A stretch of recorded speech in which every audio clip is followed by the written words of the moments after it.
கடந்த காலங்களில் அவர் காங்கிரஸை தன்னுடைய கொள்கை எதிரியாகவும் பிஜேபி மனித குலத்துக்கே எதிரியா நான் கருதுறேன். திமுகவை சேர்ந்தவர்கள் அவருக்கு இதுக்கான ஒரு அழுத்தத்தை ஏற்படுத்துகிறார்கள் அப்படின்றத நமக்கு தெரியுது. அந்த அழுத்தத்தை பிஜேபி பயன்படுத்திக் கொள்கிறதா? தமிழ்ல நீ ராஜாவோட ஒரு தமிழ் பண்டிதர் யாருன்னு கேட்பதும், திரு பாண்டே அவர்களுடைய ஸ்ட்ராட்டஜிக்கு யார் அப்படின்னு கேட்கறதும், அதே போல வீர தமிழச்சி அப்படின்னு சொல்லி தமிழிசை சவுந்தரராஜன் அவர்களை புகழ்வதும், அதான் பி டீம்னு சொல்லுவான். அது சொன்னா அவர் கோச் பேரு.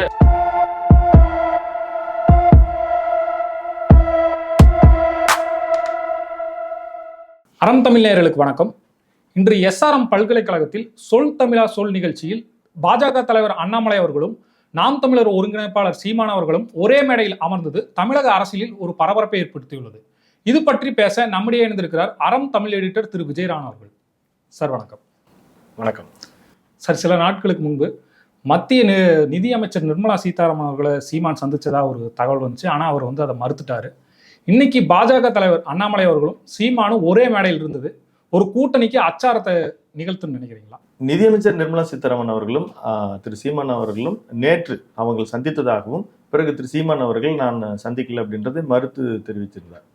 நேரடியாகத்தான் அவர்கள் சந்தித்து ஏதாவது பேசியிருக்கணுன்ற அவசியம் இல்லை. இவர்கள் தரப்பிலிருந்து ஒரு ரெப்ரஸன்டேட்டிவ்ஸ், அதாவது நாம் தமிழர் தரப்புல இருந்தும் பாஜக தரப்புல இருந்தும் ஒரு ரெப்ரஸன்டேட்டிவ்ஸ் அவங்க போய் கூட போன் வழியாக பேசியிருக்கலாம்.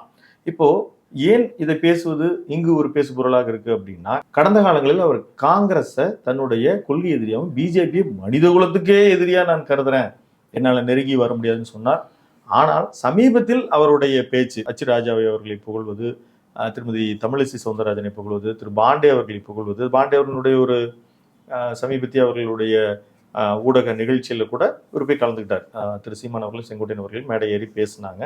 அங்க அவர் எல்லா ஸ்டேஜ்லயும் அந்த ஸ்டேஜுக்கு உண்டானதான் அவர் பேசுறார். ஆனால் பிஜேபி இவரை எதிர்பார்த்திருக்கு. அதாவது திரு நாம் தமிழருக்கான டோர் அவங்க எப்பயுமே ஓப்பன்ல தான் வச்சிருக்கிறாங்க. கடந்த தேர்தலையும் அவர் திமுகவுமே நாம் தமிழருடைய கூட்டணிக்கு முயற்சித்ததுன்றது உண்மை, அதிமுகவும் முயற்சித்தது உண்மை, இப்ப பாஜகவும் முயற்சித்தது உண்மை. ஆனா இவர் தன்னுடைய கூட்டணி அப்படின்றது மக்களோட மட்டும்தான். கடந்த காலங்களில் இது மாதிரி மக்களோட கூட்டணின்னு சொல்லிட்டு திரு விஜயகாந்த் அவர்கள் கொண்டு போய் கூட்டணி வைத்து அவரோட நிலைமை என்ன அப்படின்றது அவர் பல நேர்காணல்களில் தொடர்ந்து விளக்கிட்டு தான் இருக்கிறாரு. நீ இப்படியே பயணிச்சா என்ன ஆகும் அப்படின்னு சொல்லி சமீபத்தில் ஊடகங்கள் ஒரு 4 நாட்களுக்கு முன்னால ஒரு ஊடகவியாளர் கேள்வி கேட்கும்போது கூட அவர் திருப்பி இதே தான் ரிப்பீட் பண்றாரு. அப்புறம் கேண்டிடேட் எல்லாம் டிக்ளேர் பண்றாரு. வேதாரண்யத்தில் இடும்பவனம் கார்த்திக் அவர்களை 2026 சட்டமன்ற வேட்பாளராக அவர் டிக்ளேர் பண்றாரு. ஒரு 20-25 வேட்பாளர்களை தெரிவு செய்து அவர் டிக்ளேர் பண்ணி அவருடைய ஒர்க்கை போயிட்டு தான் இருக்கிறார்.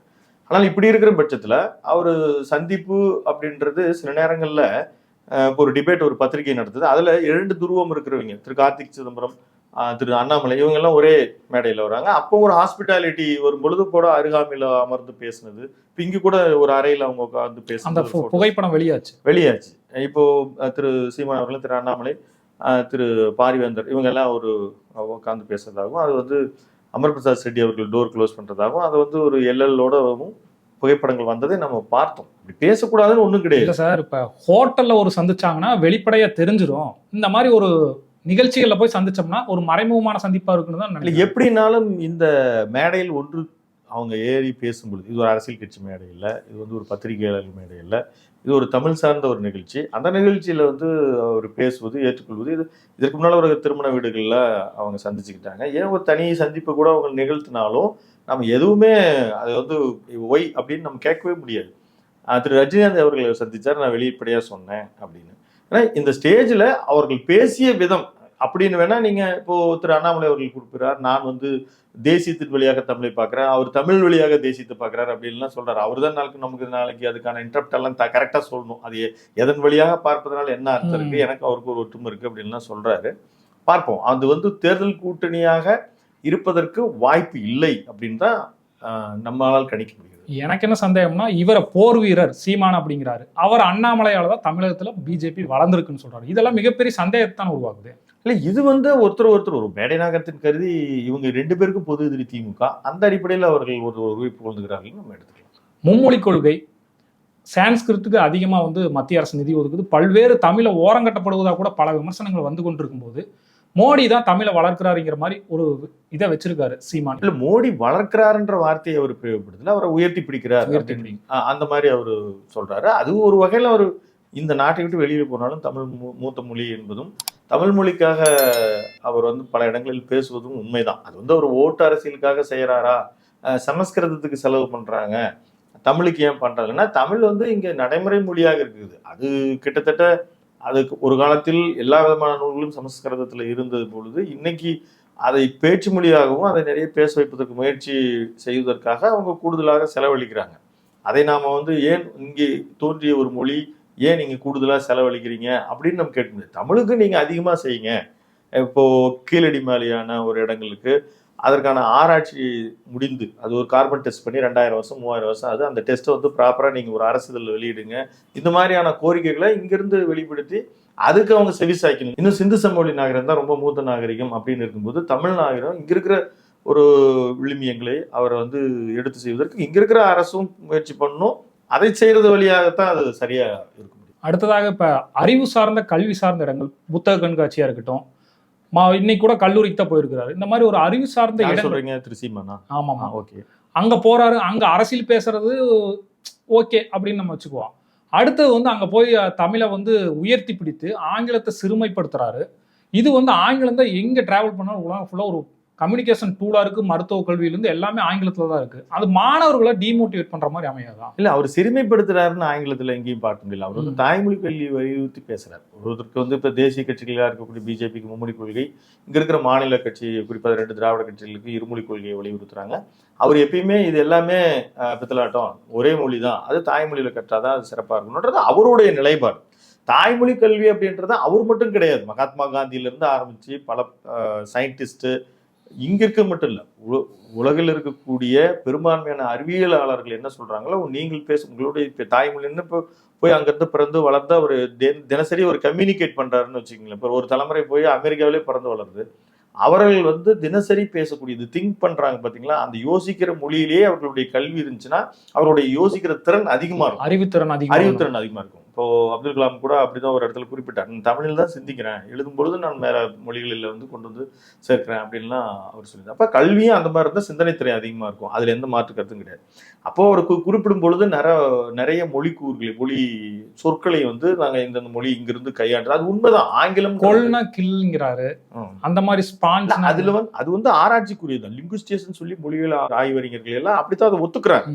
அந்த மாதிரி ஒரு பல்வேறு மொழிகளை வாங்கிதான் ஆங்கிலம் வந்து இன்னைக்கு உருவாயிருக்கு. இப்போ ஒரு மொழிக்கு ஒரு சிறப்பு இருக்கிறது. தமிழை வந்து ஒரு இறைவனை தொழுவதற்கு உண்டான மொழி அப்படின்னு ஒரு வழக்கு இருக்கு. பிசினஸ்க்கான ஒரு அற்புதமான மொழி வந்து இங்கிலீஷ் அப்படின்றதுக்கான ஒரு மொழிக்கு சிறப்பு கூறுகள் இருக்கும். அப்ப பல்வேறு மொழிகள், இட்டாலியில இருந்தும் இந்த கிரேக்கிலும் இருந்தும் பல்வேறு மொழிகள் உள்வாங்கி உருவானதுதான். இங்க வந்து இந்திய சுதந்திரத்துக்கு பல்வேறு காரணங்கள்ல ஆங்கிலத்தை இந்தியா முழுவதும் அமல்படுத்திவிட்டு தான் கன்னியாகுமரியில் பேசுறவங்களுக்கு காஷ்மீர்லையும், வங்காளத்தில் பேசுறவங்களுக்கு குஜராத்லையும், குஜராத்தில் பேசுறவங்களுக்கு ஒரியாவிலையும் புரிந்து ஒரு மிக முக்கியமான மொழி ஒரே மொழியா இருந்தது. அதை அவங்க வந்து அலுவல் மொழியாக கொண்டு வந்து அதை பயன்படுத்தப்பட்டதுக்காக காரணமா சொல்லப்பட்டது. அவர் வந்து ஆங்கிலத்தை உயர்கல்வி பயில போது இன்னைக்கு தவிர்க்க முடியாம ஒரு சக்தியாக தான் இருக்கு. இன்னைக்கு ஐடியில் இன்னைக்கு ஸ்டூடெண்ட்ஸ் இவ்வளவு பெரிய புரட்சிகளை கொண்டு வரதும், சீனாவை தாண்டி அவர்கள் எல்லா விதத்திலையும் முன்னேறிட்டு இருக்கும் பொழுது இன்னைக்கு ஐடி செக்டார்ஸ்ல, அது சர்வீஸ் செக்டார் பெரிய அளவுக்கு அந்நிய செலாவணிகளை எல்லாம் இங்கே ஈட்டி தருவதற்கும் காரணமா இருக்குது. அதனால அதை வந்து பயிலக்கூடாதுன்னு சொல்லக்கூடாது. அதை சொல்லும்போது கூட சொல்லியிருக்காரு, 6 மாசம் எந்த மொழி வேணாலும் கத்துக்கலாம், இதனால உன்னுடைய மொழி பயிலு அப்படின்னாரு. ஆனா உயர்கல்விக்கு இன்னும் தொழில்நுட்பத்தை, இப்போ சொற்கள் இருக்குன்னு வச்சுக்கோங்களேன், டெக்னாலஜி, என்ஜினியரிங் அப்படின்னா இப்போ வட இந்தியாவில் அப்படியே எழுதப்படுகிறது. கம்ப்யூட்டர் அப்படின்றதுக்கு வந்து கணினின்னு நாம பயன்படுத்துறோம். ஆனா வட இந்தியாவெல்லாம் பாத்தீங்கன்னா கம்ப்யூட்டர் அப்படின்னு எழுதுவாங்க. சிப்பு, சில்லு, இந்த மாதிரிக்கெல்லாம் நமக்கு ஒரு சொற்கள் நமக்கு இருக்கு, அந்த மொழி வளமை நம்மகிட்ட இருக்கு. அதனால நம்ம வந்து கல்வி மேற்கொள்ளலாம். ஆனா மேற்கொண்டு நீங்க வந்து நாளைக்கு போய் அதை அப்படியே அப்ளை பண்ணும் பொழுது அது ஆங்கிலம் தேவை. ஆங்கிலத்தை பயில வேணாம் அப்படின்னு அவர் ஒரு வேலை எங்கேயும் சொல்லியிருந்தாலும் அது நிச்சயமா அது பிற்போக்குத்தனம். விஜயலட்சுமி வழக்கா இருக்கட்டும், இப்ப கூட பிடிவாரண்ட் பிறப்பிச்சிருக்காங்க. இதெல்லாம் வந்து திருச்சியில பிடிவாரண்ட். ஆமா, இதெல்லாம் வந்து ஒரு பிரஷர் பண்ணி பிஜேபி பக்கம் சீமானை இழுக்கிற மாதிரி இருக்குது. இந்த வழக்கு ரொம்ப நாளா இருக்குது. அவர் வந்து கட்சி தொடங்கிய காலத்துல இருந்து விஜயலட்சுமி அவர்கள் குற்றச்சாட்டு இருக்குது. நாம கூட ஒரு காணொலியில தெரிவிச்சிருந்தோம். என்ன சொன்னோம்னா, இந்த விஷயத்தை அவர் அலட்சியப்படுத்திருக்காரு. ஆரம்ப காலத்திலேயே அது ப்ராப்பரா அவர் பேசியிருக்கணும். அவரே சொல்றாரு, நான் இன்னைக்கு ஒரு only director, failure director, success டைரக்டரா மட்டும் இருக்கிற பட்சத்தில் இந்த குற்றச்சாட்டின் மீது வருமா அப்படின்ற ஒரு கேள்வி கேட்கிறாரு. இந்த விஷயத்தை இப்போ ஒரு கொள்கை ரீதியாக எதிர்கொள்ள வேண்டும் அப்படின்னு தான் ஒரு நடுநிலையாளர்களுடைய கருத்து. அவர் என்ன கொள்கை வைக்கிறாரோ அதை பேசணும் அப்படின்னு. பெரியாரை குறித்து அதிகமாக தாக்குதல் நிகழ்த்த பொழுது இந்த வழக்கு மறுபடியும் மேலெழும்புது.